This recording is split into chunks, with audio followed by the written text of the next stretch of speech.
So ManredFC back again. So we're moving on to the next one in the table now, which is obviously my club, which is Manchester United. Now before we start, I've got to do the wonderful thing and restart this clock. I could probably talk about them for 5 hours, not 5 minutes. But, you know, people have got lives to lead, as I say.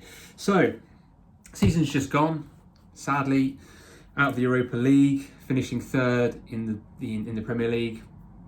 It's not a bad season. It's a 6 out of 10 for me, but I'm not going to go too much into that because I'm going to review the season at another point. Now, excuse me, of the 38 games we played, we only won 18. That's not great.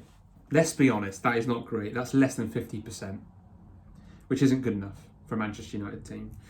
12 draws, however, added to that makes us unbeaten in 30 of the 38 games, which starts to look a bit better, having only lost 8 games. So we weren't beaten that often. But sadly, we couldn't convert those draws into the victories that would have pushed us higher up the table.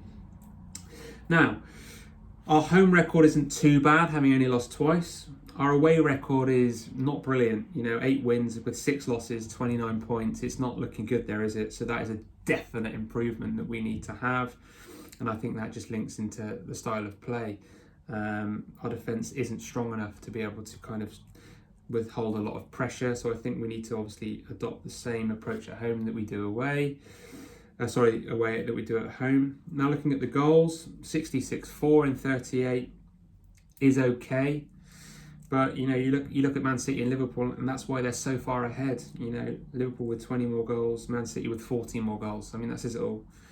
The goals against is pretty consistent with Liverpool and City, I have to say. I know I just mentioned the defence there, but we only conceded 36 and 38, and it's been the little individual errors with David De Gea and the odd mistake at the back that's cost us those goals. So we're conceding less than a goal a game, which is actually not too bad, with a goal difference of 30.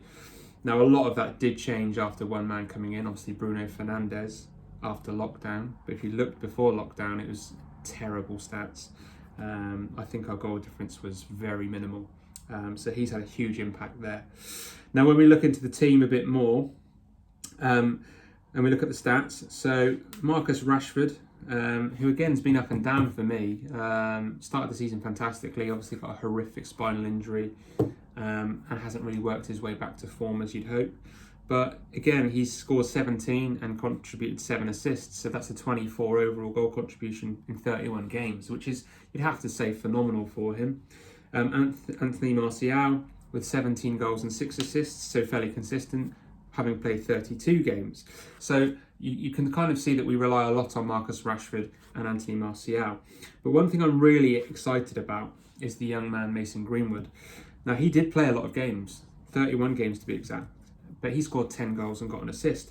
And the one thing you would say, extremely young player, he started playing at 17, obviously he's 18 now, and you'd have to assume that next season he's only going to be stronger again. So that is phenomenal. But my one concern with this is that our front three contributed 44 goals in the league, which obviously is brilliant. But if you lose them to injury, and let's get this right, Martial is always due a little niggle throughout the season. Marcus Rashford with a back injury, is that going to come back to plague him? If we lose either of those two for a considerable period of time, we're in trouble. Yes, we signed Bruno Fernandes, and he came in and did phenomenally well. 14 games he played, he got 8 goals and 7 assists, so he contributed more goals than games, which is the highest in the Premier League. But obviously it's a very smaller example and pool of matches.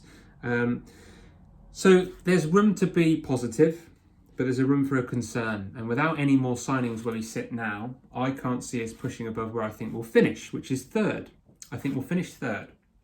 Now with Bruno, he can't keep up the standards, and we've seen in the last few games of the season just gone that they've dropped off a bit. Him and Pogba developing an understanding, but you've got an ever-aging Matic, the only CDM that's playing in there, and they're trying to get Fred into that position, but I don't think he can do it.